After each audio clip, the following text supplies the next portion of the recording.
Handa na ba ang inyong mga puso para sa isang kwentong yayanig sa inyong pananaw tungkol sa tiwala at pagtataksil? Isang kwentong magpapatunay na kung minsan, ang pinakamatamis na ngiti ang nagtatago ng pinakamaitim na lihim. Sabi nila, ang anibersaryo ay isang pagdiriwang ng pagmamahalan at ng mga taon na pinagsamahan. Pero paano kung ang mismong gabing pinakahihintay mo ay siya rin palang magiging saksi sa pinakamatinding kasinungalingan?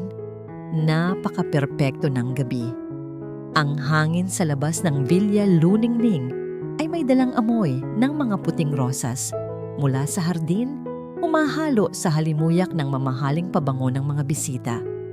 Ang mga ilaw na mistulang mga bituin ay nakasabit sa mga puno.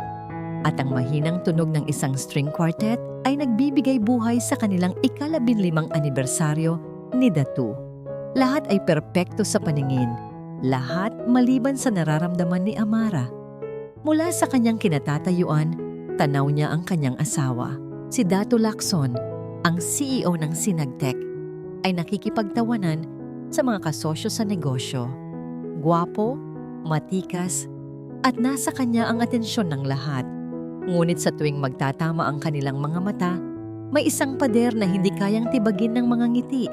Isang lamig na bumabalot sa puso ni Amara sa kabila ng init ng pagdiriwang. "Everything all right, my love?" Tanong ni Datu nang sa wakas ay makalapit ito sa kanya. Isang kamay ang marahang ipinatong sa kanyang baywang. Tumango si Amara, pilit ng ngumiti. Oo naman, ang saya ng lahat.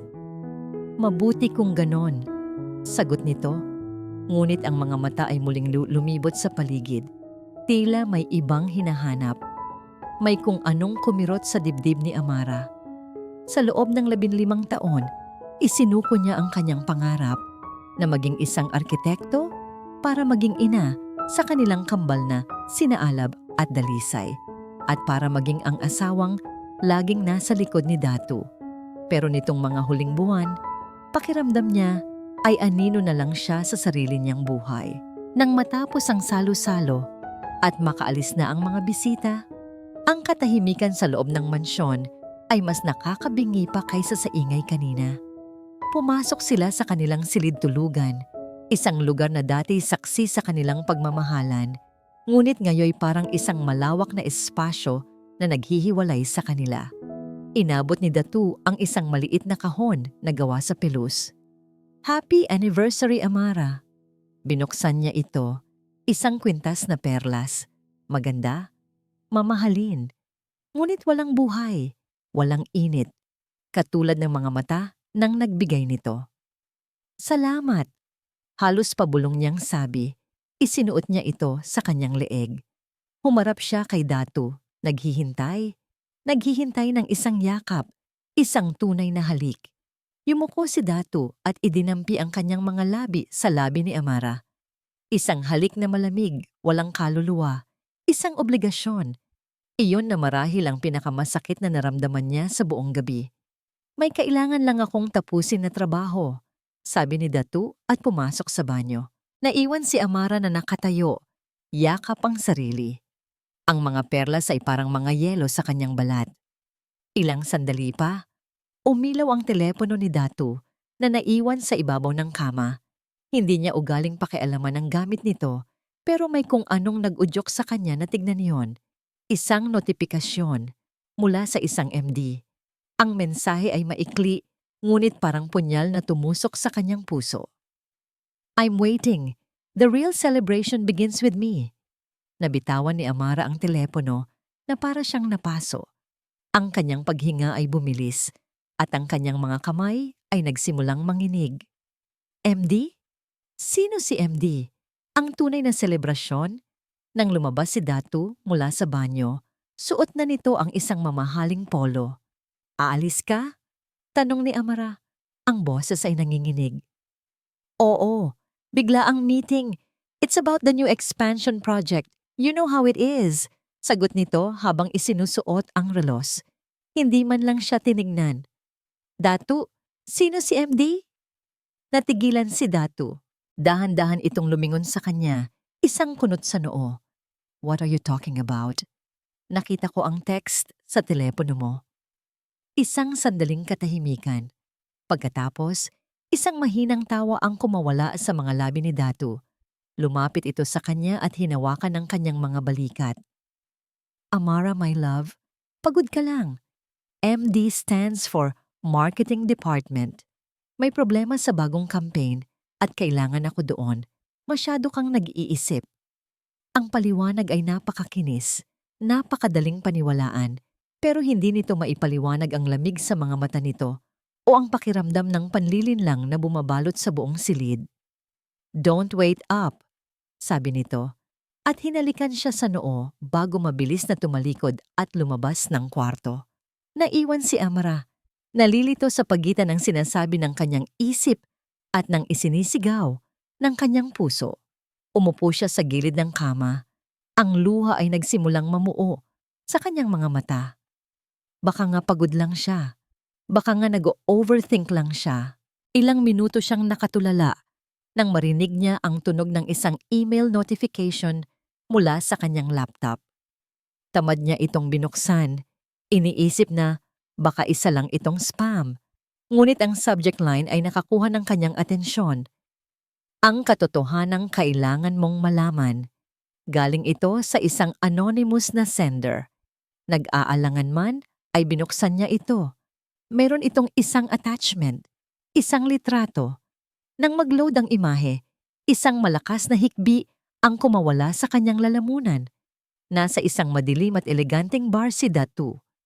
Ang kanyang mukha ay nakangiti. Isang nangiting hindi na kailanman ibinigay nito sa kanya.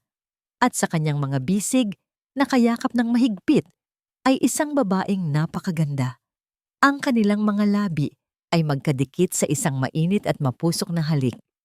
Ang buong mundo ni Amara ay gumuho sa isang iglap. Sa ilalim ng larawan, isang pangalan ang nakasulat na parang isang hatol ng kamatayan. Mayari David. Ang bawat segundo ng paghihintay ay parang isang patak ng asido na tumutulo sa puso ni Amara. Nakaupo siya sa dilim ng kanilang sala. Ang tanging liwanag ay mula sa screen ng laptop na nagpapakita ng paulit-ulit na imahe ng pagtataksil. Ang perpektong ngiti ni Datu, ang mapang-akit na halik ni Mayari David, ang paraisong pinaniwalaan niya sa loob ng 15 taon ay nag-aapoy na ngayon sa kanyang harapan. Narinig niya ang pagbukas ng pinto. Pumasok si Datu. Bahagyang nagulat na makita siyang gising pa. Amara, bakit gising ka pa? I told you not to wait up. Sabi nito. Ang boses ay kalmado, ngunit may bahid ng inis. Hindi sumagot si Amara. Dahan-dahan niyang inikot ang laptop paharap sa kanya. Nakita ni Datu ang litrato.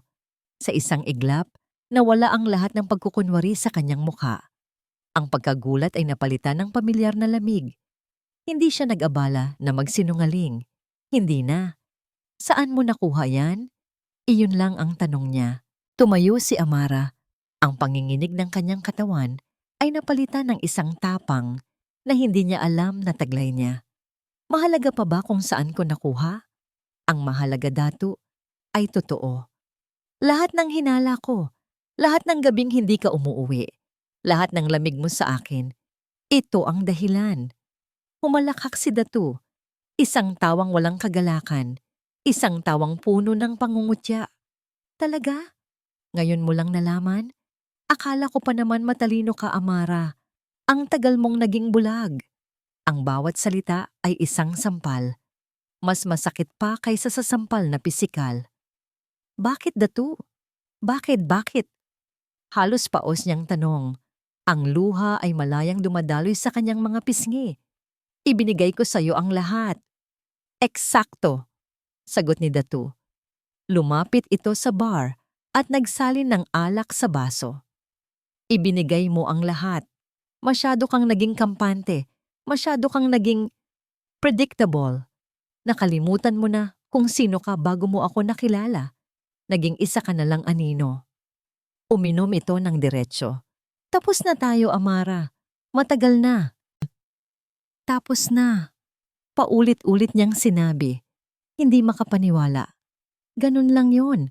Pagkatapos ng 15 taon? Oo, ganun lang yon, mariin niyang sabi. Humarap ito sa kanya. Ang mga mata ay walang emosyon. Pumirma ka ng prenuptial agreement noon, hindi ba? Lahat ng ari-arian na nakapangalan sa akin, mananatiling sa akin. At sa mga nakalipas na taon, sinigurado kong halos lahat ng mahahalagang assets, pati na ang mayorya ng shares sa Sinagtech, ay nasa pangalan ko na. Parang binuhusan ng nagyayelong tubig si Amara. Ang Sinagtech ay pamana ng kanyang ama. Hindi mo pwedeng gawin yan. Iyon ay sa pamilya ko. Correction, dating sa pamilya mo, pagtatama ni Datu. It's all business. At sa negosyo, ang pinakamatalino ang nananalo. Lumapit ito sa kanya.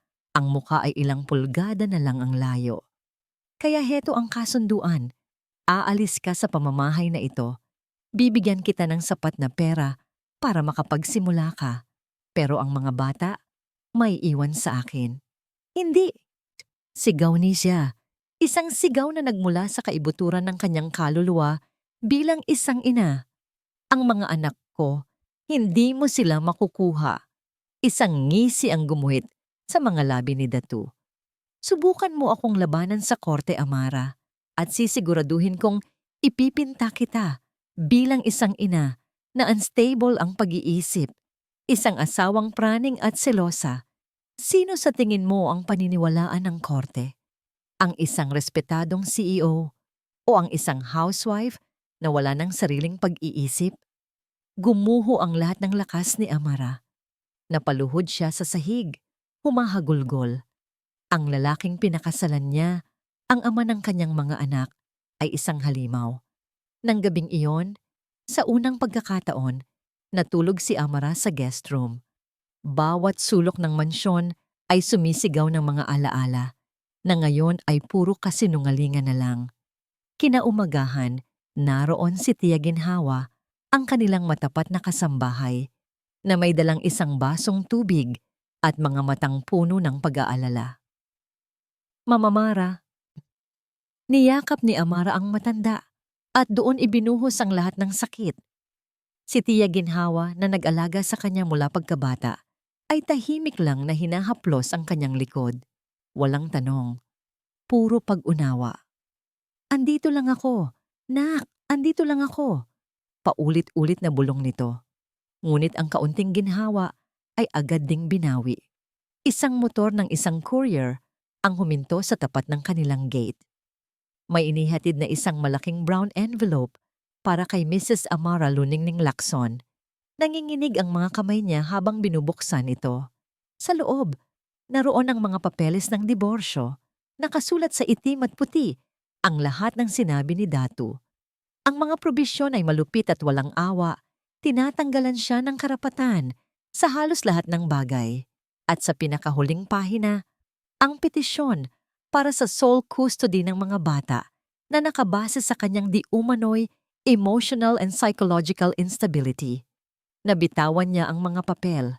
Kumalat ang mga ito sa sahig na parang mga abo ng kanyang sinunog na paraiso. Wala na. Wala na siyang lakas. Wala na siyang pag-asa. Talunan na siya bago pa man magsimula ang laban. Sa gitna ng kanyang pagtangis, nagring ang kanyang telepono. Isang hindi rehistradong numero. Sa una ay hindi niya ito pinansin, ngunit mapilit ito. Sa huli, sinagot niya ito. Handa nang isigaw ang kanyang galit sa kung sino man iyon. Hello? Sabi niya. Ang boses ay basag. Isang boses ng babae ang sumagot sa kabilang linya.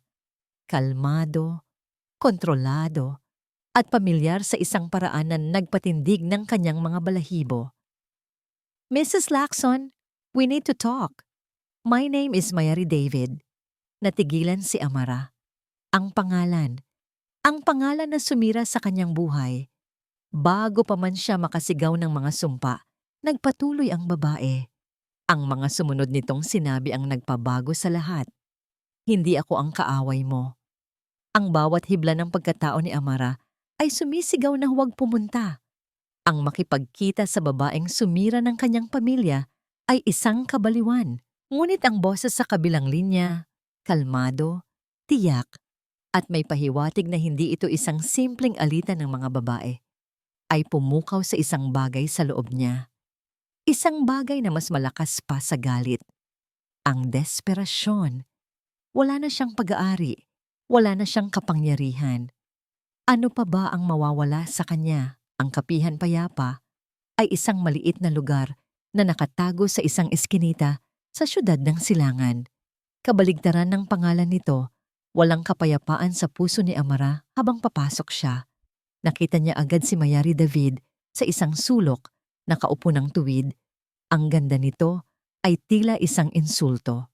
Nakasuot ito ng isang simpleng itim na bestida, ngunit nagmumukha pa ring elegante at mapanganib. Umupo si Amara sa silya sa tapat niya. Hindi inaalis ang tingin ng pagkasuklam.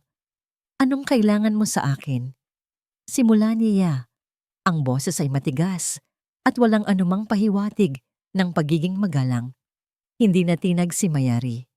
Itinuro nito ang kapeng nakahain na para kay Amara. Magkape ka muna. Hindi ako naparito para makipagkaibigan. Matigas na sagot ni Amara. Isang bahagyang danang ngiti ang sumilay sa labi ni Mayari. Isang nangiting hindi umabot sa kanyang mga mata. Alam ko, kaya didiretsuhin na kita. Hindi kita kaagaw, Amara. Isa lang akong instrumento. Natawa si Amara ng mapakla. Instrumento? Isang kasangkapan para sirain ang pamilya ko? Napakagandang papel.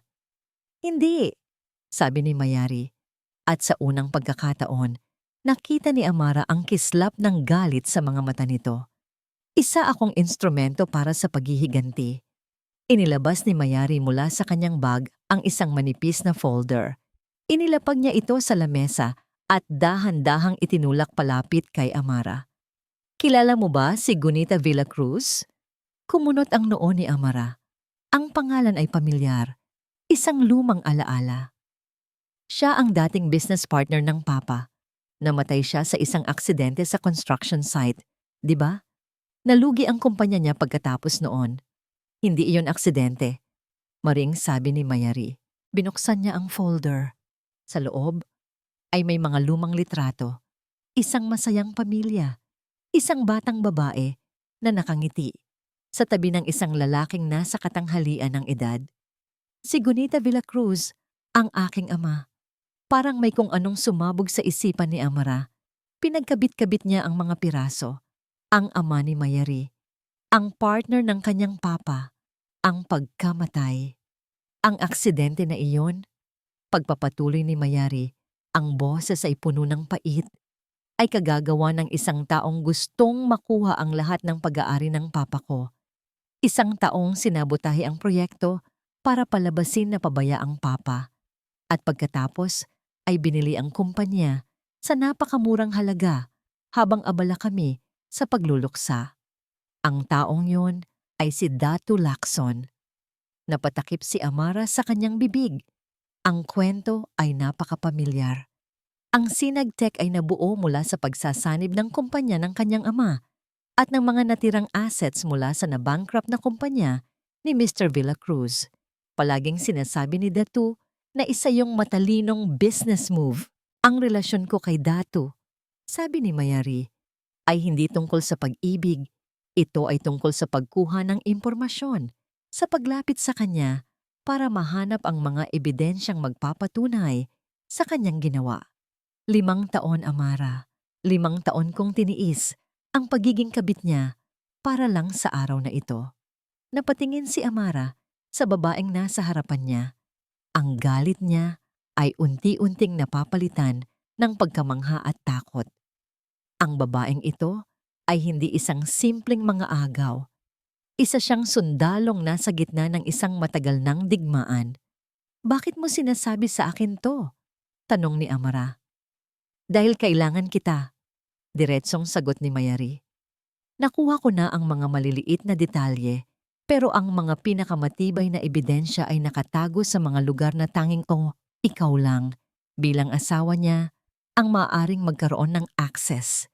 Ikaw ang nakakakilala sa mga ugali niya, sa mga kahinaan niya. Hiwalay.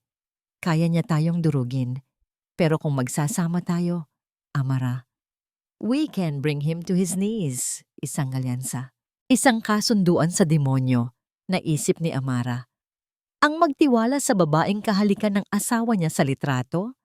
Pero ano ang pagpipilian niya? Si Datu ay handa nang kunin ang kanyang mga anak. Ang batas ay nasa panig nito. Ang pera ay nasa panig nito. Kung lalaban siya ng mag-isa, durog siya. Nakikita niya sa kanyang isipan ang mga mukha ni na Alab at Dalisay. Ang kanilang mga ngiti, ang kanilang mga yakap. Hinding-hindi niya sila isusuko. Kung ang pakikipagsanib sa kaaway ng kanyang pamilya, ang tanging paraan para mabawi ang kanyang mga anak, gagawin niya. Huminga siya ng malalim. Ang pag-aalinlangan sa kanyang dibdib ay nagbigay daan sa isang malamig at matigas na determinasyon. Itinikom niya ang kanyang mga kamao sa ilalim ng lamesa. Tumingin siya diretso sa mga mata ni Mayari. Anong kailangan nating gawin? Isang senyales ng tagumpay ang gumuhit sa mukha ni Mayari. Hindi itong ngiti. Isa itong pagkilala sa isang bagong kasama sa laban. Good choice, sabi nito. Mula sa kanyang bag, may kinuha si Mayari. Isang maliit na itim na USB flash drive. Inilapag niya ito sa lamesa. Ito ang simula, sabi niya. Sa loob niyan ay ang mga ebidensya ng maliliit na pandaraya niya sa kumpanya. Mga payroll padding, mga pekeng expense reports, sapat na para maghasik ng pagdududa sa mga board members. Dinampot ni Amara ang USB. Maliit lang ito, ngunit sa kanyang palad, parang napakabigat. Ito ang unang bala sa kanilang digmaan. Tumingin si Mayari sa kanya. Ang mga mata ay seryoso. Pero hindi ito sapat para pabagsakin siya. Kailangan nating maghanap ng mas malaki. Isang bagay na hindi niya maitatanggi. At alam kong nakatago yon sa isang lugar na malapit sa'yo. Ang bawat hakbang pabalik sa Villa Luningning ay isang hakbang sa teritoryo ng kaaway. Ngunit ngayon, hindi na ito ang tahanan ni Amara. Isa na itong battlefield. Ang plano nila ni Mayari ay simple ngunit delikado. Kukunin ni Amara ang mga naiwang gamit ng mga bata bilang dahilan para makapasok sa opisina ni Datu at maghanap ng anumang kahina-hinala. Sinalubong siya ni Tia Ginhawa sa pinto. Ang mga mata nito'y puno ng pag-unawa at tahimik na suporta. Nasa eskwela pa po ang mga bata. Ma'am, bulong nito. Alam ko po, Tia. May mga kailangan lang akong kunin sa kwarto nila. Sagot ni Amara. Pinipilit na maging kalmado ang kanyang boses. Nagkunwari siyang abala sa pag-aayos ng mga libro at laruan sa silid ni na Alab at Dalisay. Ang bawat dinadampot niyang bagay ay nagpapaalala sa kanya kung bakit niya ginagawa ito para sa kanila. Pagkatapos ng ilang minuto, huminga siya ng malalim at naglakad patungo sa dulo ng pasilyo kung saan naroon ang private office ni Datu, ang lungga ng leon. Dati, malaya siyang nakakapasok dito. Ngayon, ang bawat pagpihit sa doorknob ay may kasamang kaba. Bumukas ito. Walang lock. Isang pagkakamali dahil sa sobrang kumpiyansa ni Datu. Pagsara niya ng pinto, tila huminto ang kanyang paghinga. Ang amoy ng leather at mamahaling cologne ni Datu ay bumalot sa kanya. Mabilis siyang kumilos. Sinuri niya ang mga drawer ng lamesa. Puro mga ordinaryong dokumento at office supplies. Tinignan niya ang ilalim ng mga libro sa estante. Wala. Ang kanyang mga mata ay napadako sa isang maliit at itim na steel safe na nakatago sa likod ng isang painting. Sinubukan niya ang mga posibleng kombinasyon, ang kanilang anniversary, ang mga kaarawan ng mga bata. Walang nangyari. Sadyang hindi ganoon kababaw mag-isip si Datu. Nang malapit na siyang sumuko, may napansin siya sa isang drawer na hindi niya gaanong nabuksan kanina. Sa ilalim ng mga lumang papeles, may isang maliit, leather-bound na itim na notebook. Hindi ito mukhang diary. Wala itong mga petsa. Ang mga pahina nito ay puno ng mga sulat kamay na linya at mga numero na tila walang pattern, mga code. Alam ni Amara na hindi ito ordinaryo. Ito ang uri ng bagay na itinatago ng isang taong may nililihim. Mabilis niya itong isinilid sa kanyang bag kasama ng ilang damit ng mga bata para maging mas kapani-paniwala. Sa kabilang dako ng syudad, sa isang mamahaling restaurant, perpektong ginagampanan ni Mayari ang kanyang papel. Nakaupo siya sa tapat ni Datu, nakangiti, habang kinukwento nito ang tungkol sa isang matagumpay na deal. Para sa lahat, sila ay isang magkasintahan na nagdiriwang. Ngunit sa loob-loob ni Mayari, ang bawat segundo ay isang pagtitiis. "You seem distracted today, Datu," sabi niya sa malambing na boses habang marahang hinahaplos ang kamay nito sa ibabaw ng lamesa. Tumingin si Datu sa kanya. "Just a lot on my mind. The usual business." "Speaking of business," sabi ni Mayari, tila nagkataon lang. "Narinig ko ang isang chismis. Totoo bang medyo nagkakaproblema raw sa cash flow ang Valdez Mining Corp? I heard they're looking for new investors." Nakita niya ang bahagyang pagbabago sa ekspresyon ni Datu. Ang Valdez Mining ay isa sa mga pinakamalaking kliyente ng Sinagtech. Ang pagkalat ng ganoong balita ay maaring magdulot ng panic. "Where did you hear that nonsense?" Mabilis na sagot ni Datu, ngunit ang kanyang mga mata ay nagpapakita ng bahagyang pag-aalala. Nagkibit balikat si Mayari. "Oh, you know, sa mga salon, sa mga party, small talk, baka hindi naman totoo." Ngumiti siya. "Anyway, let's not talk about work. Let's talk about us." Ngunit alam ni Mayari na ang binhi ay naitanim na. Ang isang taong katulad ni Datu, na paranoid sa kanyang imahe at yaman, ay hindi ito basta-basta ipagwawalang bahala. Mag-iimbestiga ito. Gagawa ito ng mga tawag, at sa proseso, maaring magkamali. Pagkatapos ng kanilang tanghalian, habang nasa banyo si Datu, mabilis na kinuha ni Mayari ang kanyang sikretong telepono at nagpadala ng mensahe kay Amara. "Mayari, any luck?" Ilang sandali lang dumating ang sagot. "Amara, found a small black notebook. Coded, I'm on my way out. It feels important." Mayari, "Good. Ingat, I planted a seed. He might be distracted for a while." Itinago ni Mayari ang telepono bago pa man bumalik si Datu. Ngumiti siya na parang walang nangyari. Ang unang hakbang ng kanilang digmaan ay matagumpay na naisagawa. Palabas na si Amara ng bilya. Ang puso niya'y kumakabog sa tagumpay at takot. Hawak niya ang isang paper bag na may lamang damit at ang nakatagong notebook. Nasa gate na siya nang biglang marinig niya ang ugong ng isang pamilyar na sasakyan. Ang sasakyan ni Datu. Umuwi ito ng mas maaga kaysa sa inaasahan. Nataranta si Amara. Masyadong malapit. Kung makikita siya nito, maghihinala ito. Mabilis siyang naglakad palabas ng gate, sumenya sa naghihintay na taxi at halos itulak ang sarili papasok sa loob. "Pakibilisan po, Manong," utal niya. Habang humaharurot palayo ang taxi, sa kanyang pagmamadali, hindi na malaya ni Amara na mula sa kanyang tenga, isang maliit na perlas na hikaw, ang kapares ng kwintas na regalo sa kanya ni Datu, ay nalaglag at gumulong sa ilalim ng malaking lamesa sa opisina nito.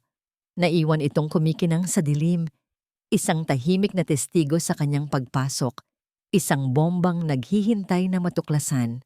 Pumasok si Datu sa kanyang opisina sa Villa Luningning, isang kumot ng inis ang bumabalot sa kanya. Ang chismis na ikinalat ni Mayari tungkol sa Valdez Mining, kahit na malamang ay walang katotohanan, ay isang abala na hindi niya kailangan ngayon. Kinailangan niyang tumawag sa ilang tao para lang siguraduhing walang kumakalat na ganoong balita. Isang pag-aaksaya ng oras. Umupo siya sa kanyang mamahaling leather na upuan at minasahe ang kanyang sentido. Ang kanyang perpektong plinano na paghihiwalay ay nagiging mas komplikado kaysa sa inaasahan. Akala niya ay itatanggapin na lang ni Amara ang pera at tahimik na aalis. Ngunit ang pagbisita nito kanina, may kakaiba, may mali. Sa kanyang pag-iisip, Hindi sinasadyang naipitik niya ang kanyang ballpen at nahulog ito sa sahig. Gumulong sa ilalim ng kanyang lamesa. Bumuntong hininga siya sa inis at yumuko para kunin ito. At doon, sa ilalim ng anino ng lamesa, may isang bagay na kumislap. Isang hikaw.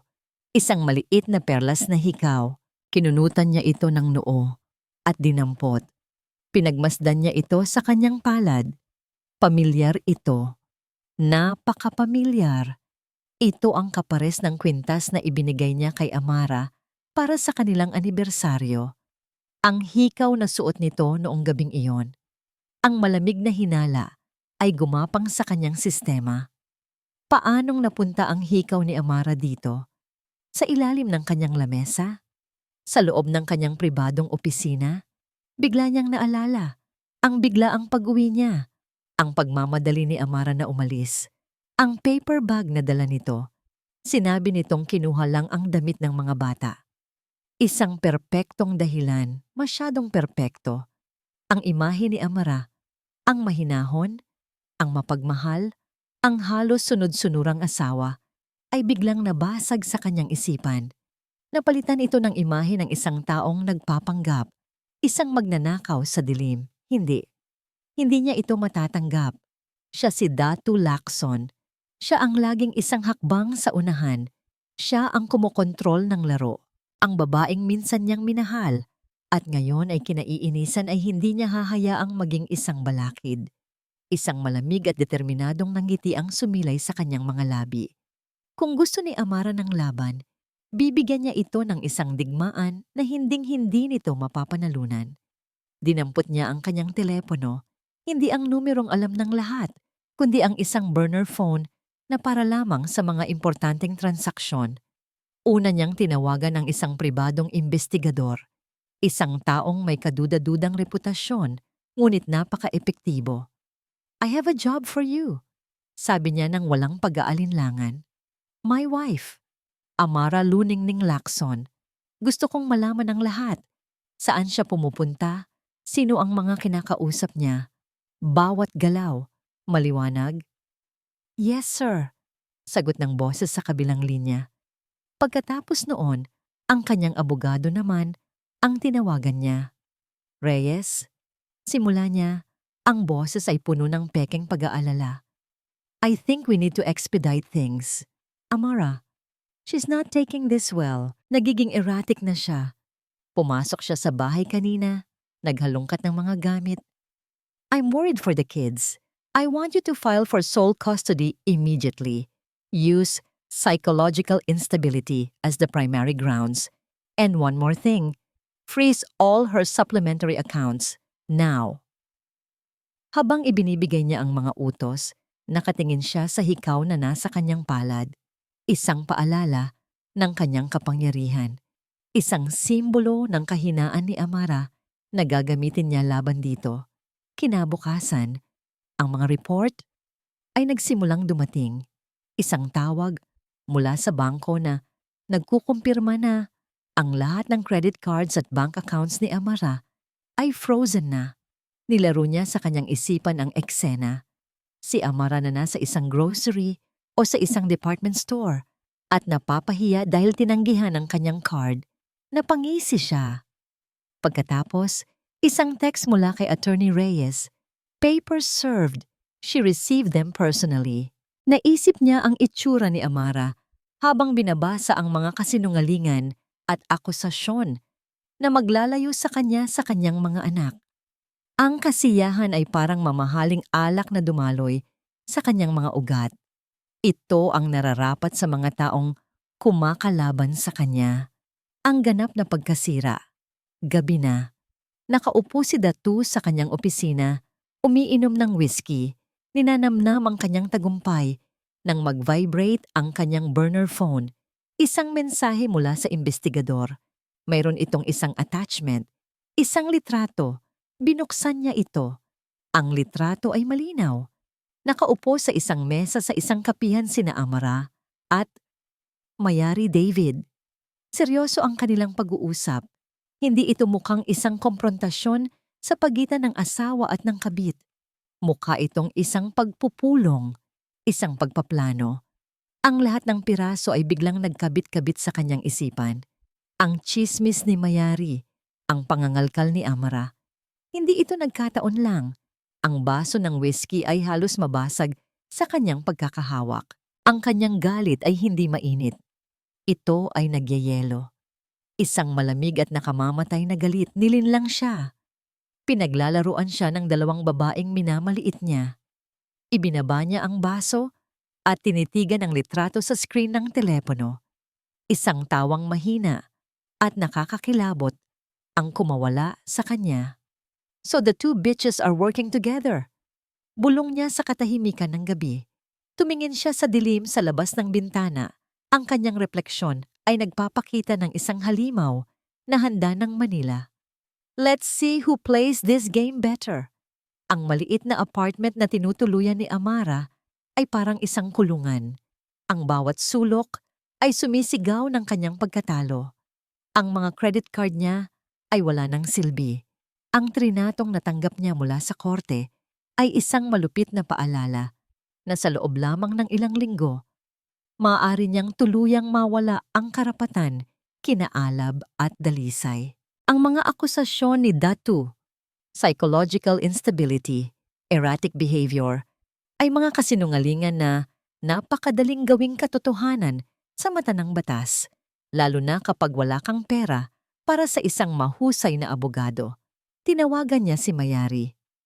Kahit na pinag-aaralan na nila ang itim na notebook, ang mga code ay masyadong komplikado para ma-decipher kaagad.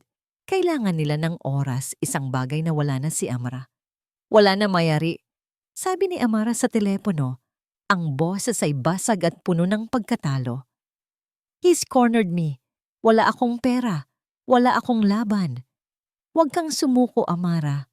Ito mismo ang gusto niyang mangyari. Sagot ni Mayari. Ngunit kahit ang boses nito ay may bahid ng pag-aalala. Bigyan mo lang ako ng kaunting panahon pa. Pagkatapos ng tawag, napaupo na lang si Amara sa sahig, yakap ang kanyang mga tuhod. Napapaligiran siya ng mga kahon na naglalaman ng iilang personal na gamit na pinayagan ni Datu na dalhin niya. Mga damit, ilang libro, at isang maliit na baul na puno ng mga alaala mula sa kanyang mga magulang. Sa gitna ng kanyang pagluha, binuksan niya ang baul. Doon, nakita niya ang mga lumang litrato, ang mga sulat ng kanyang ina, at ang paborito niyang laruan noong bata pa siya. Isang maliit na modelong barko na gawa sa kahoy na mismong ang kanyang ama ang gumawa para sa kanya. Ito ang paborito niyang regalo. Laging sinasabi ng kanyang ama na ang barkong ito ay simbolo ng kanilang mga pangarap. Matatag, kayang suungin ang anumang unos. Isang mapaklang ngiti ang gumuhit sa kanyang mga labi. Anong pangarap? Anong unos? Lulubog na ang kanyang barko. Kinuha niya ang modelong barko. Mabigat ito, maalikabok.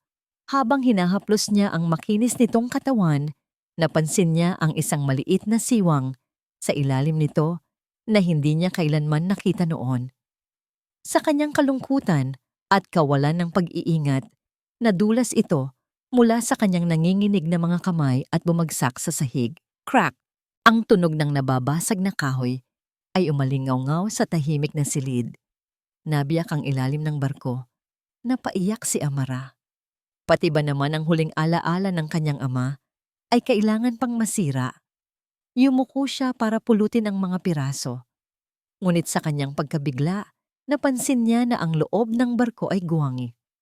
At sa loob ng guwang na yon, may isang bagay na nakabalot sa isang lumang tela. Nanginginig ang mga kamay niya habang inaabot iyon. Dahan-dahan niyang inalis ang pagkakabalot. Sa loob, may dalawang bagay.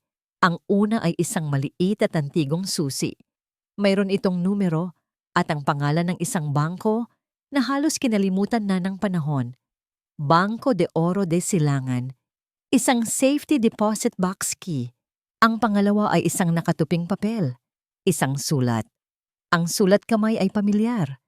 Ito ay mula sa kanyang ama. Ang kanyang puso ay kumabog ng napakabilis. Binuksan niya ang sulat. Anak kong Amra, kung binabasa mo ito, marahil ay nasa isang sitwasyon ka na hindi ko kailanman ninais para sa'yo. Patawad kung hindi ko ito nasabi ng mas maaga. Masyado akong nabulag sa pagtitiwala. May mga napansin akong hindi maganda sa mga transaksyon sa Sinagtech mula nang pumasok si Datu. Mga maliliit na bagay na mahirap patunayan.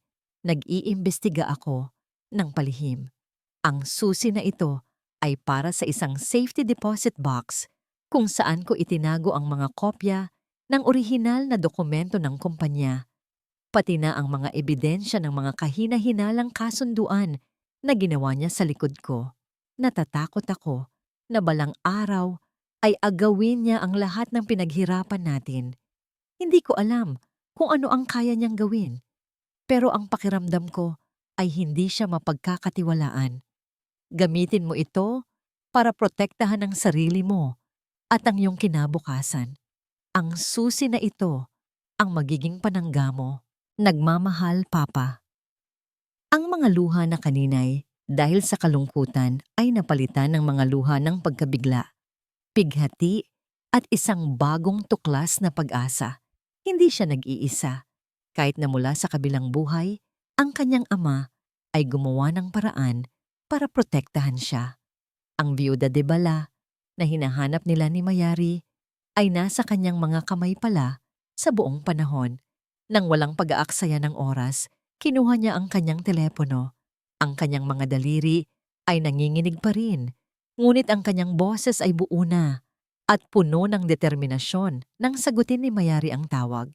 Mayari, sabi niya, at narinig niya ang sariling boses na tila nagmula sa isang malayong lugar. I think I found it. Nahanap ko na. Anong nahanap mo, Amara? Ang lahat. Sagot niya. Nahanap ko na ang susi sa nakaraan.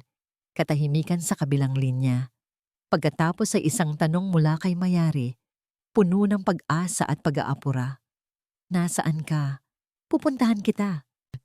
Bago pa man makasagot si Amara, isang tawag ang pumasok sa kanyang telepono. Isang tawag na nagpatigil ng tibok ng kanyang puso. Ang pangalan sa screen, Datu. Pinutol niya ang tawag ni Mayari at sinagot ang tawag ni Datu. Hello? Ang boses ni Datu sa kabilang linya ay hindi galit. Ito ay malambing. Mapanganib na malambing. My love, sabi nito. I think we should talk for the sake of the kids. Isang sandaling katahimikan. Meet me at Villa Luningning tonight. Don't be late. Ang pagbabalik sa Villa Luningning ay parang paglalakad sa isang minahan ng bomba. Isang maling galaw at sasabog ang lahat. Mahigpit na hawak ni Amara sa kanyang bag ang susi. Ang susi na naglalaman ng kanyang pag-asa at posibleng kapahamakan. Bago siya umalis, tiniyak niyang naipadala na niya kay Mayari ang larawan ng susi at ang pangalan ng bangko. Sila ay nagkasundo. Habang si Amara ay haharap kay Datu, si Mayari naman ay gagawa ng paraan para kumpirmahin ang lokasyon at mga detalye ng safety deposit box. Naabutan ni Amara si Datu sa kanilang sala. Nakaupo sa paborito nitong silya, may hawak na baso ng alak. Ang kapaligiran ay mapanlinlang na kalmado. Mabutit dumating ka, sabi ni Datu. Ang boses ay malumanay. Itinuro nito ang isang tablet sa mesang nasa harapan niya. May gusto akong ipakita sa'yo. Nag-aalangan man ay lumapit si Amara. Pinindot ni Datu ang screen. Isang video ang lumabas. Nasa hardin sina Alab at Dalisay, naglalaro. Masaya sila. Tumatawa. Lumapit ang kamera at narinig ni Amara ang boses ng yaya na kumukuha ng video. Kids, say hi to Daddy! Hi, Daddy! Masiglang bati ng kambal. Pagkatapos ay nagtanong ang yaya, hindi niyo ba namimiss si Mommy? Nakita ni Amara ang pagbabago sa mukha ng kanyang mga anak. Ang saya ay napalitan ng isang anino ng lungkot. Tumingin si Dalisay sa kamera. Ang mga mata nito'y tila salamin ng sariling sakit ni Amara. We miss Mommy. Yaya, kailan po uuwi si Mommy? Pinatay ni Datu ang video. Ang puso ni Amara ay parang pinipiga. Nakikita mo ba, Amara? Sabi ni Datu. Ang lambing sa kanyang boses ay may halong lason. Nalulungkot sila. Naguguluhan. Ginagawa ko ito para sa kanila. Itigil mo na ang kahibangan na ito. Pumirma ka na sa mga papeles. Tanggapin mo ang alok ko. Hahayaan kitang bisitahin sila tuwing weekend. Hindi ba't mas mabuti yon kaysa sa isang maruming laban sa korte na sisira sa kanilang isipan? Ito ang pinakakilalang sandata ni Datu, ang psikolohikal na pag-atake. Gagamitin niya ang pagmamahal ni Amara sa kanyang mga anak bilang isang kadena para igapos siya. Dati, ang ganitong mga salita ay tiyak na dudurog sa kanya. Ngunit ngayon, may nagbago. Ang susi sa kanyang bag ay parang isang baluti. Tumingin siya diretso sa mga mata ni Datu. Ang mga bata ang pinakamahalaga sa akin, Datu. Kaya hindi ako susuko ng walang laban. Hinding-hindi. Ang pagkukunwaring kabaitan sa mukha ni Datu ay unti-unting naglaho. Napalitan ito ng pamilyar na lamig. Talaga? At paano mo planong lumaban? Wala kang pera. Wala kang impluwensya. Anong alas mo, Amara? Hindi sumagot si Amara. Ang kanyang katahimikan ang nagsilbing pinakamalakas niyang sagot. Nakita ni Datu ang determinasyon sa kanyang mga mata. Isang bagay na hindi niya nakita sa loob ng maraming taon. At ito'y nagdulot ng inis sa kanya. Bahala ka, sabi nito. Tumatayo. Binigyan kita ng pagkakataon. Huwag mong sisisihin kung sa huli ay hindi mo na makikita ang mga anak mo. Takaw, habang nagaganap ang tensyonadong pag-uusap sa Villa Luningning, si Mayari ay nasa sarili niyang misyon. Gamit ang kanyang mga koneksyon at kaunting social engineering, nakakuha siya ng impormasyon tungkol sa Bangko de Oro de Silangan. Isa itong luma at pribadong bangko na kadalasang pinagkakatiwalaan ng mga mayayamang pamilya noong unang panahon. Perpektong lugar para itago ang isang sikreto. Nasa isang internet cafe siya, malayo sa kanyang karaniwang mga lugar, gamit ang isang public computer para maiwasan ang anumang digital na bakas. Hinahanap niya ang mga lumang records, mga archive na listahan ng mga kliyente. Gamit ang pangalan ng ama ni Amara, sinubukan niyang hanapin ang anumang koneksyon. Pagkatapos ng halos isang oras na paghahanap, nakita niya ito. Isang lumang artikulo tungkol sa pagbubukas ng isang bagong branch ng bangko.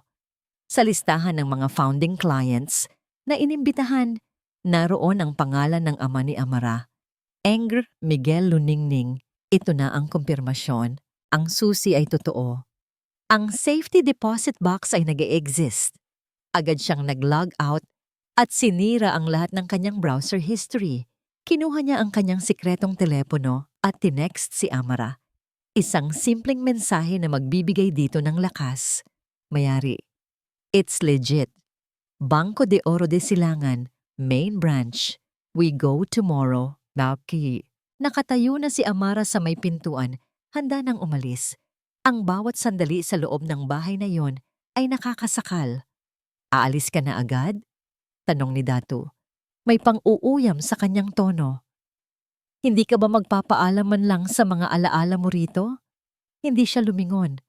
Wala nang alaala dito, Datu. Puro kasinungalingan na lang. Binuksan niya ang pinto at naglakad palabas. Habang tinatahak niya ang mahabang driveway, naramdaman niya ang pag-vibrate ng kanyang telepono. Binasa niya ang text mula kay Mayari. Isang ngiti ng tagumpay ang sumilay sa kanyang mga labi. Bukas na ang araw ng pagtutuos. Sumakay siya sa taxi na naghihintay sa labas ng gate. Habang umaandar ito palayo, napatingin siya sa side mirror. Doon sa di kalayuan, nakita niya ang isang itim na kotse na walang plaka sa harap. Nang lumiko ang kanilang taxi, lumiko rin ito. Ang nangiti sa kanyang labi ay nawala. Ang malamig na pakiramdam ng panganib ay bumalik. Sinusundan siya. Alam ni Datu. O naghihinala. Ang larong ito ay mas mapanganib pa kaysa sa kanyang inaakala. Ang gusali ng Banco de Oro de Silangan ay isang monumento ng lumang panahon.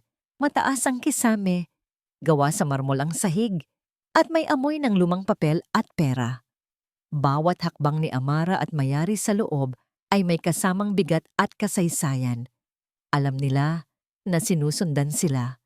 Ang itim na kotse ay nakaparada sa kabilang kalsada, ngunit wala ng atrasan.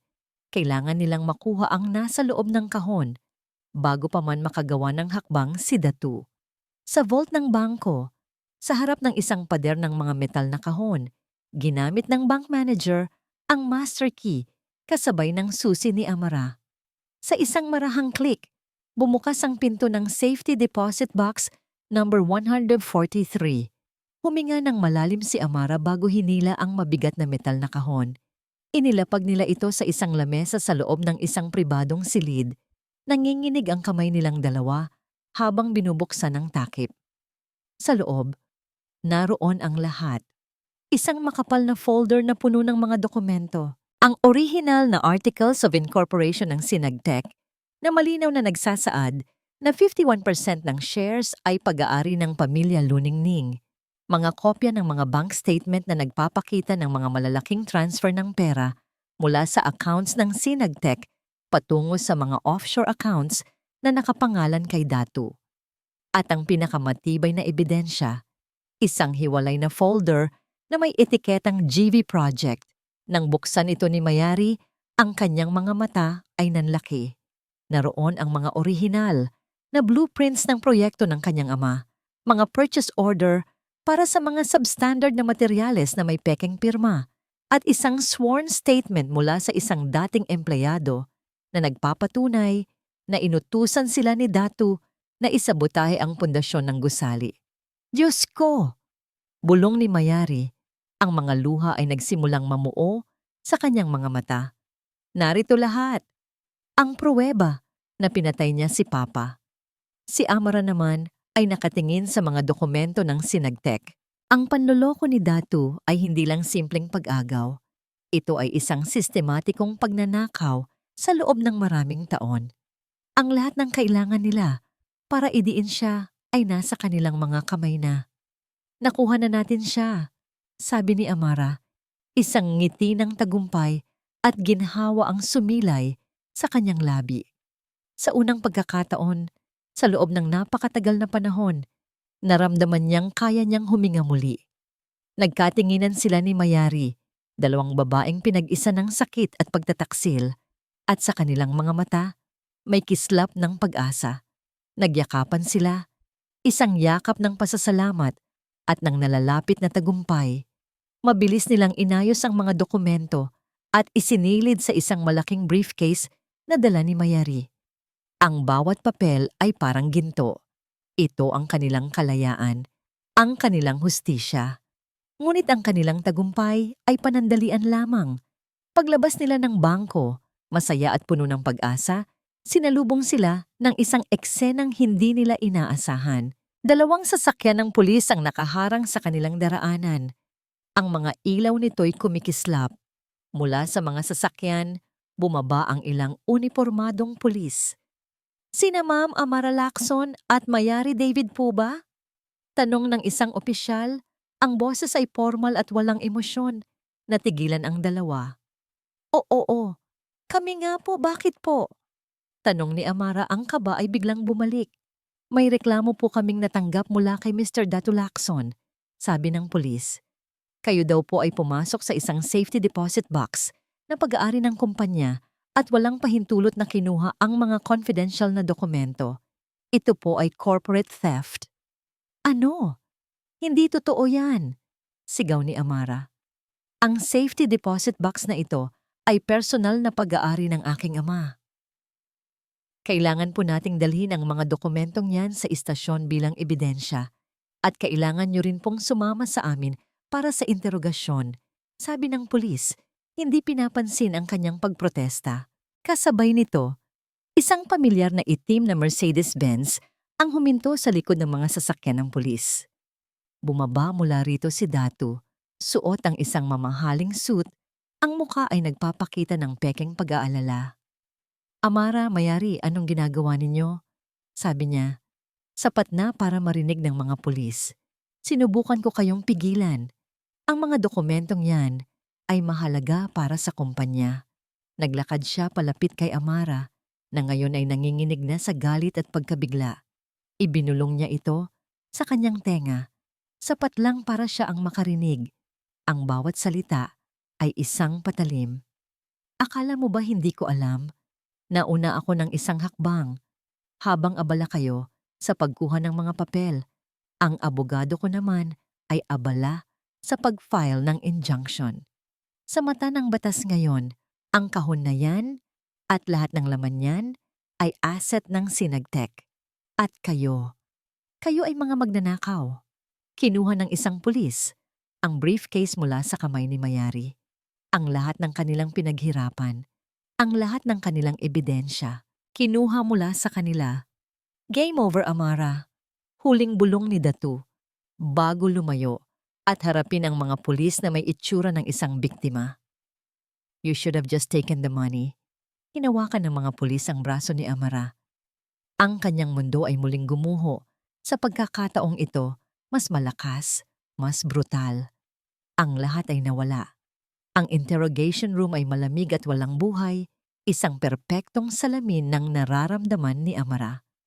Pagkatapos ng ilang oras ng paulit-ulit na tanong, pinayagan silang makalaya pansamantala, pending further investigation, ngunit ang pinsala ay nagawa na.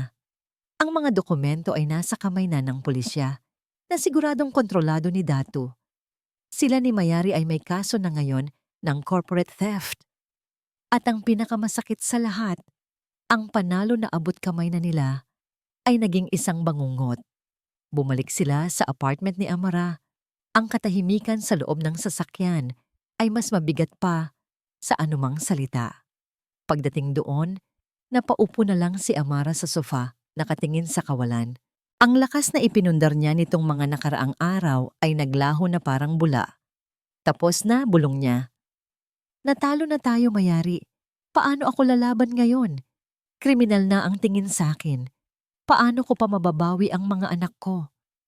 Si Mayari, na karaniwang kalmado at laging may kontrol, ay nakatayo sa tabi ng bintana, nakatingin sa labas ngunit walang nakikita. Ang pagkatalo ay halata rin sa kanyang mga balikat. Ang hustisya para sa kanyang ama, na napakalapit na, ay muling lumayo. Hindi ko alam, Amara. Mahinang pag-amin nito. Hindi ko akalain na ganito kabilis siyang makakagalaw. Masyado natin siyang minaliit. Gabi na. Hindi sila kumain. Hindi sila nagsalita. Ang tanging naroon ay ang bigat ng kanilang pinagsamang kabiguan. Si Amara ay nasa bingit na ng pagsuko. Handa nang itaas ang puting bandila para lang matapos na ang lahat ng paghihirap. Ngunit si Mayari, na hinubog ng 5 taon ng paghihintay at pagpaplano, ay may isang katangiang hindi pa nawawala. Ang pagiging metikuloso. Sa gitna ng kanyang kawalan ng pag-asa, may isang alaala na bumabagabag sa kanya. Bago nila kinuha ang briefcase, sabi niya, binabasag ang katahimikan. Kinunan ko ng litrato ang ilan sa mga pinakaimportanteng dokumento gamit ang telepono ko. Just in case. Hindi ito pinansin ni Amara. Ano pang silbi niyan? Mga litrato lang yan. Hindi yan tatanggapin bilang ebidensya sa korte. Alam ko, sabi ni Mayari, ngunit kinuha pa rin niya ang kanyang sikretong telepono at sinimulang iskan ang mga larawan. Pero baka may nakaligtaan tayo. Isang detalye, kahit ano. Isa-isa niyang pinalaki ang bawat larawan. Ang kanyang mga mata ay matiyagang sinusuri ang bawat linya, bawat numero, mga bank statement, mga kontrata, mga ledger. Halos lahat ay malabo. Ngunit sa ilalim ng stress at pagmamadali sa loob ng bangko, may isang dokumento siyang nakuhanan ng buo. Isang pahina mula sa isang financial ledger na nagpapakita ng mga miscellaneous expenses. Wala. Bulong ni Mayari sa sarili, handa na ring sumuko. Ngunit bago pa niya i-off ang telepono, Isang pangalan ang nakakuha ng kanyang atensyon sa pinakahuling linya ng ledger. Isang transaksyon patungo sa isang kumpanyang hindi pamilyar, Azure Holdings International. At sa tabi nito, isang maliit at halos hindi mabasa na pirma para sa approval. Sandali, sabi niya, biglang napaupo ng tuwid. Pinalaki niya ang imahe hanggang sa abot ng makakaya ng screen. Ang pirma, pamilyar ito. Mabilis siyang nag-isip. Sino ang may kapangyarihang mag-aproba ng ganito kalaking halaga bukod kay Datu? At pagkatapos, naalala niya. Ang pirma. Nakita na niya ito dati sa mga annual reports ng Sinagtech. Si Ricardo Ricky Sandoval, bulong niya. Sino? Tanong ni Amara, na bahagyang nagising mula sa kanyang pagkakatulala.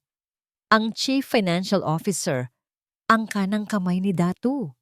Sabi ni Mayari, ang kanyang boses ay may bagong sigla. Bakit may pirma niya sa isang transaksyon patungo sa isang kumpanyang mukhang shell company? Si Datu lang dapat ang pumipirma sa mga ganyan. Nagkatinginan sila. Isang bagong posibilidad. Isang maliit na siwang sa pader na itinayo ni Datu. Ang isang tapat na kanang kamay ay maaari ring maging isang traidor kung mayroon itong sariling itinatagong kasalanan. Si Sandoval, siya ang kanilang Hail Mary Pass, ang kanilang huling baraha. Kailangan natin siyang makausap, sabi ni Amara. Ang determinasyon ay unti-unting bumabalik sa kanyang boses. Hindi siya basta-basta makikipag-usap sa atin, sagot ni Mayri. Tiyak na takot yan kay Datu. Kung gayon, sabi ni Amara, tumatayo. Ang kanyang mga mata ay mayroon ng bagong apoy. Kailangan natin siyang bigyan ng isang bagay na mas katatakutan pa niya kaysa kay Datu. Alam nila kung saan nakatira si Ricky Sandoval. Isang subdivision na hindi kalayuan sa kanila. Hindi na sila nag-aksaya ng panahon. Hindi nila alam kung ano ang kanilang sasabihin, ngunit alam nilang kailangan nilang subukan. Gabi na nang marating nila ang bahay. Simple lang ito kumpara sa mansyon ni Datu, ngunit halatang mamahalin. Nag-doorbell si Mayari. Ilang sandali pa, bumukas ang pinto.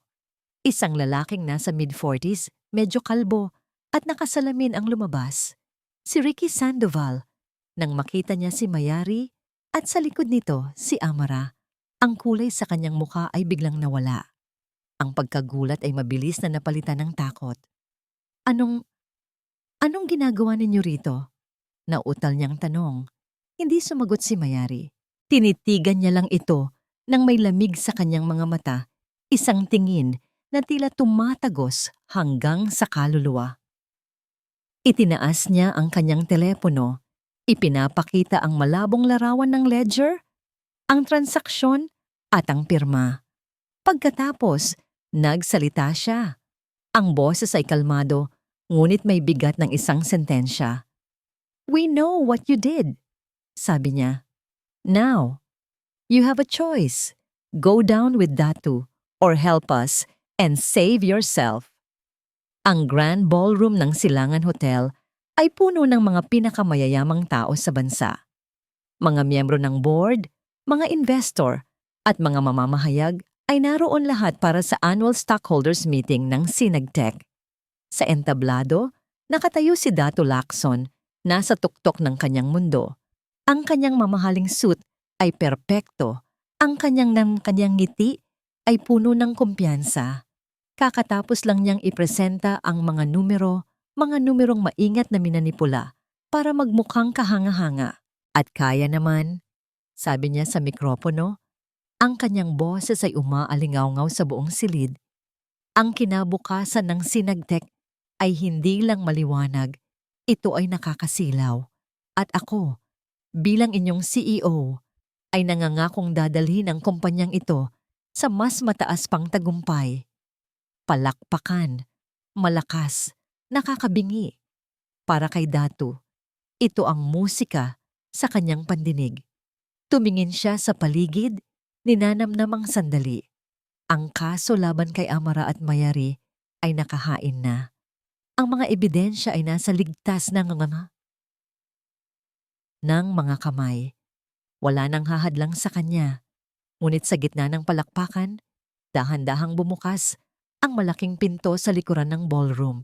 Ang palakpakan ay unti-unting humina habang ang lahat ng mga mata ay napalingon sa kung sino ang dumating. Doon, nakatayo si Amara Luningning.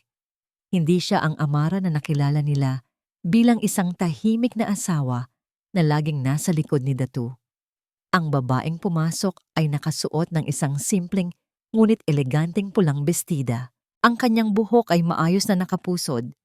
Ang kanyang paglalakad ay tiyak at may bigat. At ang kanyang mga mata, may apoy. Hindi siya naroon bilang isang asawang isinantabi. Naroon siya bilang anak ng nagtatag ng kumpanya. Natigilan si Datu sa entablado. Ang ngiti sa kanyang labi ay naglaho. Amara, what is the meaning of this? You're not supposed to be here. Nagpatuloy si Amara sa paglakad sa gitnang pasilyo, ang tunog ng kanyang mga takong ang tanging maririnig. Sa pagkakaalam ko, mayroon pa rin akong iilang shares sa kumpanyang ito na minana ko sa aking ama. At bilang isang stockholder, may karapatan akong marinig ang katotohanan. Ang katotohanan ay ang mga numerong kaprepresenta ko lang. Mabilis na sagot ni Datu, sinusubukang bawiin ang kontrol. Security! Please escort this woman out. Ngunit bago pa man makakilos ang mga security guard, isang boses ang narinig mula sa gilid ng entablado. Sandali! Lahat ay napalingon. Papalabas mula sa likod ng kurtina si Ricardo Ricky Sandoval, ang CFO ng Sinagtec, ang kanang kamay ni Datu. Namumutla siya at nanginginig, ngunit sa kanyang mga mata, may determinasyon. Hawak niya ang isang laptop. Ricky? What are you doing? Sigaw ni Datu. Ang gulat at takot ay nagsisimula nang gumuhit sa kanyang mukha. Hindi pinansin ni Sandoval si Datu. Lumakad siya patungo sa lectern at isinaksak ang kanyang laptop sa projector. May kailangan lang po akong linawin sa presentation ni Mr. Lacson. Sabi niya, ang boses ay nanginginig sa simula. Ang mga numerong ipinakita niya, hindi po lahat yan totoo. Isang malakas na bulungan ang pumuno sa ballroom. Sa malaking screen sa likod ng entablado, ang logo ng Sinagtec ay napalitan ng isang spreadsheet. Ang Azure Holdings International, sabi ni Sandoval, mas malakas na ngayon, ay hindi isang lehitimong supplier. Ito ay isang shell company na pag-aari ni Mr. Datu Lacson. Sa loob ng 5 taon, naglilipat siya ng milyon-milyong pondo ng kumpanya papunta sa mga personal na account niya sa ibang bansa gamit ang kumpanyang ito. That's a lie! Peke ang mga yan! Sigaw ni Datu, papalapit kay Sandoval. Ngunit nagpatuloy si Sandoval, mabilis na nag-click sa mga file, mga kopya ng mga bank transfer, mga email na may utos mula kay Datu. Isang video recording mula sa isang hidden camera sa kanyang opisina kung saan malinaw na sinasabi ni Datu na, "Just bury it in the miscellaneous funds. No one will ever know." Pinilit niya akong pumirma sa mga transaksyon, pag-amin ni Sandoval. Tinakot niya ako, pero hindi ko na kayang sikmurain pa ito. Ang huling ipinakita niya ay isang dokumento, ang orihinal na kasunduan sa pagitan ng ama ni Amara at ni Gunita Villacruz. At ito ang pruweba na ang Sinagtec ay hindi lang dapat pag-aari ng mga Lacson. Ito ay binuo mula sa pawis at dugo ng mga Luningning at mga Villacruz, isang pamilyang sinira at ninakawan ni Datu Lacson para makuha ang lahat. Natahimik ang buong ballroom. Ang lahat ng mga mata ay nakatuon kay Datu, na ngayon ay namumutla at pinagpapawisan. Ang kanyang perpektong mundo ay gumuho sa loob lamang ng ilang minuto. Sa gitna ng nakabibinging katahimikan, muling bumukas ang pinto sa likuran. Pumasok ang ilang pulis. Ang kanilang presensya ay nagbigay ng huling hatol. Mr. Datu Lacson, sabi ng isang opisyal, ang boses ay malakas at malinaw. You are under arrest for fraud and money laundering. Sinubukan ni Datu na tumakbo, ngunit huli na ang lahat. Nahawakan siya ng mga pulis.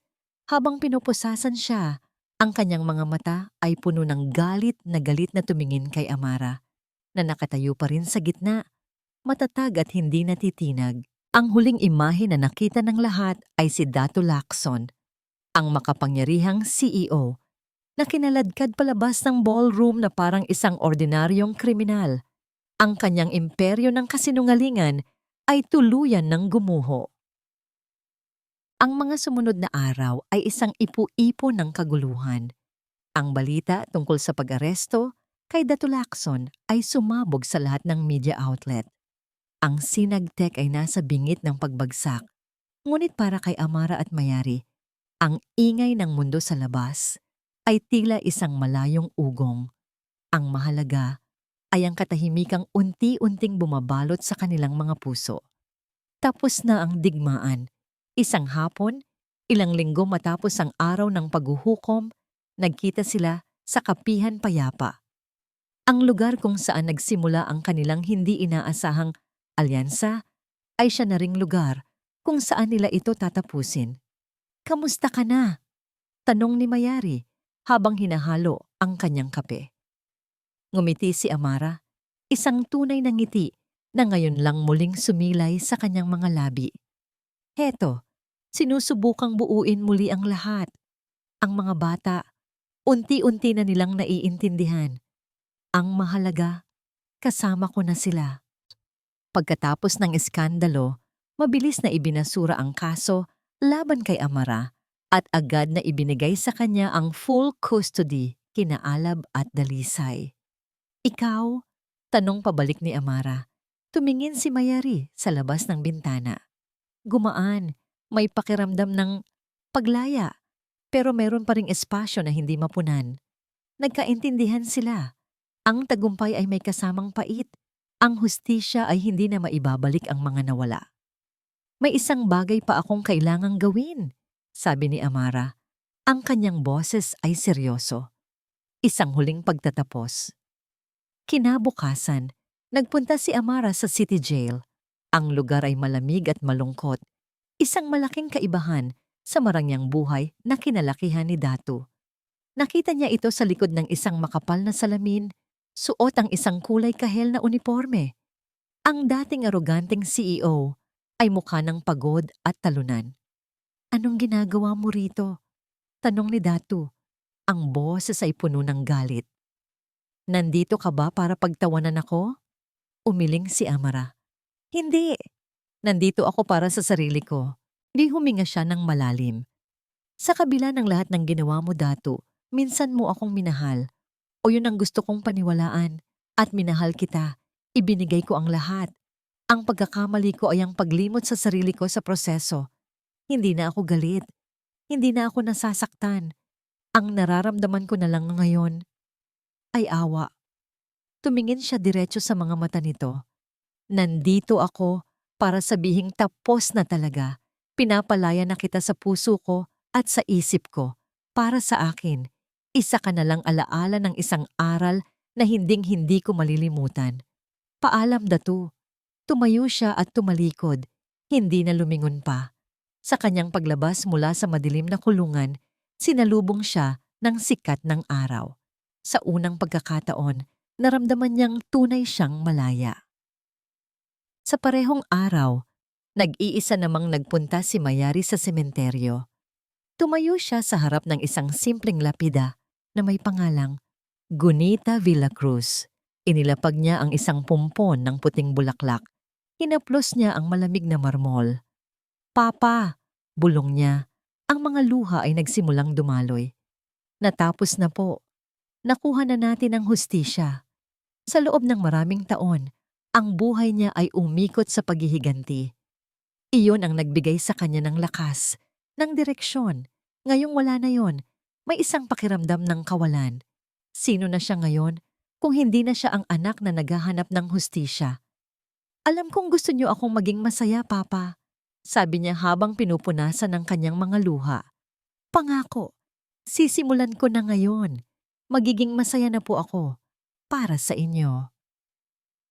Nang tumayo siya para umalis, naramdaman niya ang pag-ihip ng hangin, tila isang haplos. Ngumiti siya, payapa na. Kinaumagahan, nakatanggap si Amara ng isang tawag mula sa interim board ng Sinagtec. Pinapapunta siya sa isang emergency meeting sa boardroom. Ang mga mukha na dating nakatingin sa kanya nang may paghamak ay ngayoy puno ng respeto at desperasyon. Ang kumpanya ay nalulunod sa utang at iskandalo. Ang mga investor ay umaatras. Mrs. Lacson, Amara, sabi ng chairman ng board, ikaw, higit kanino man, ang nakakakilala sa kumpanyang ito. Ito ang dugot pawis ng iyong ama. Ang board ay nagkakaisang humihiling sa iyo. Tulungan mo kaming isalba ang Sinagtec.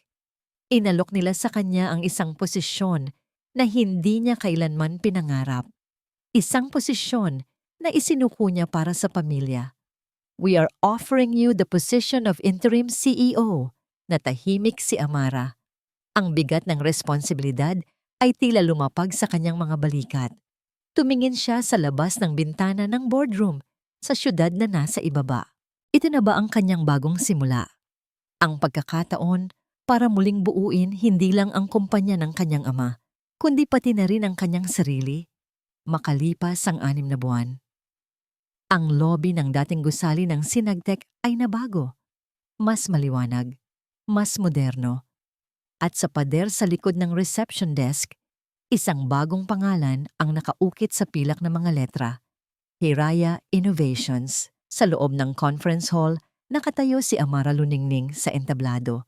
Hindi bilang isang asawang dekahon o isang biktimang naghahanap ng hustisya, kundi bilang ang president at CEO. Ang kanyang suot ay isang kulay asul na power suit, sumisimbolo sa kapayapaan at kapangyarihan. Sa kanyang harapan ay ang mga empleyado, mga bagong investor, at ang media. Magandang umaga sa inyong lahat. Simula niya, ang kanyang boses ay kalmado, ngunit may bigat ng isang tunay na leader. Marami ang nagtatanong kung bakit Hiraya. Ang Hiraya ay isang sinaunang salitang Tagalog na nangangahulugang ang bunga ng pag-asa, pangarap, at adhikain. Ito ang pinili naming pangalan dahil hindi na tayo babalik sa kung ano ang Sinagtec noon. Hindi na tayo babalik sa isang kultura ng kasinungalingan at kasakiman. Naglakad siya sa entablado. Ang kanyang presensya ay kumukuha ng atensyon ng lahat. Ang Hiraya Innovations ay itatayo sa pundasyon ng 3 bagay: transparency, integrity, and innovation. Hindi na tayo gagawa ng teknolohiya para lang sa tubo. Gagawa tayo ng teknolohiya para mapabuti ang buhay ng bawat Pilipino.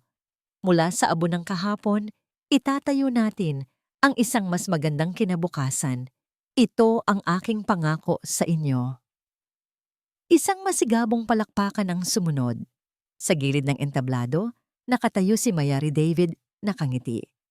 Pagkatapos ng lahat, tinanggap niya ang alok ni Amara na maging kanyang Chief Strategy Advisor. Ang kanilang kakaibang pagkakaibigan na isinilang mula sa pagtataksil ay naging isa sa mga pinakamatibay na haligi ng bagong kumpanya. Sila ang patunay na ang pinakamatinding sakit ay maaaring magbunga ng pinakamatatag na samahan. Nang matapos ang event, naglakad sila ni Mayari sa hallway. That was a great speech, Madam CEO. Biro ni Mayari. Salamat sa'yo. Hindi ko ito magagawa kung wala ka. Tapat na sagot ni Amara. Hindi, sabi ni Mayari. Huminto ito at humarap sa kanya. Gagawin mo to kahit wala ako, Amara. Dahil yan ka.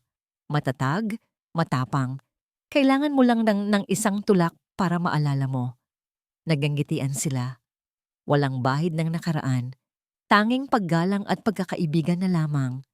Gabi na nang makauwi si Amara sa kanyang bagong bahay. Hindi ito kasing laki ng Villa Luningning, ngunit ito'y puno ng init at tunog ng tawanan. Naabutan niya sina Alab at Dalisay sa sala, gumagawa ng kanilang takdang aralin. Mommy, Sabay nilang sigaw at tumakbo para yakapin siya. Niyakap niya ang kanyang mga anak ng mahigpit. Ito ang kanyang tunay na yaman. Ito ang kanyang tunay na tagumpay. Ang lahat ng kanyang pinagdaanan, ang sakit, ang luha, ang takot, ay nagkakahalaga para sa sandaling ito. Mom, look at my drawing, sabi ni Dalisay. Ipinapakita ang isang papel. Sa papel, may 3 tao na magkakahawak kamay, isang babae sa gitna, at isang batang lalaki, at isang batang babae sa magkabilang gilid. Sa itaas nito, may isang malaking araw na sumisikat.